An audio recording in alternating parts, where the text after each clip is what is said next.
అల్లు అర్జున్ గారు. ఈ పేరుకి పెద్దగా పరిచయం అవసరం లేదు. తెలుగు ఇండస్ట్రీలో ఫస్ట్ సినిమాతోనే హిట్ కొట్టి ఎన్నో విజయాలని సొంతం చేసుకున్నారు. స్టైల్ స్టార్గా, ఐకాన్ స్టార్గా మంచి గుర్తింపు తెచ్చుకున్నారు. ఇక పుష్ప సినిమాతో తన రేంజ్ ఓ లెవెల్లో పెరిగిందనే చెప్పొచ్చు. పుష్ప 2 మూవీ కోసం ప్రేక్షకులు ఎంతగా వెయిట్ చేస్తున్నారో అందరికీ తెలిసిందే. ఇక తను ఎంత బిజీగా ఉన్నా కొంచెం టైం దొరికినా ఫ్యామిలీతో గడుపుతూ ఉంటారు బన్నీ. ఇక తనకి సంబంధించిన ప్రతి అప్డేట్స్ని తన భార్య స్నేహారెడ్డి సోషల్ మీడియా వేదికగా అందరితో షేర్ చేసుకుంటూ ఉంటుంది. ఇక బన్నీ సింప్లిసిటీకి ఇప్పుడు అందరూ ఫిదా అవుతున్నారు.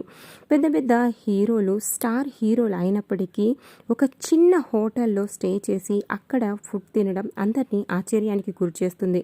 నా వీడియో మీకు నచ్చినట్లయితే లైక్, షేర్ చేయండి, సబ్స్క్రైబ్ చేయండి. ఇలాంటి మరెన్నో అప్డేట్స్ కోసం మన ఛానల్ని ఫాలో అవ్వండి. Thanks for watching my channel.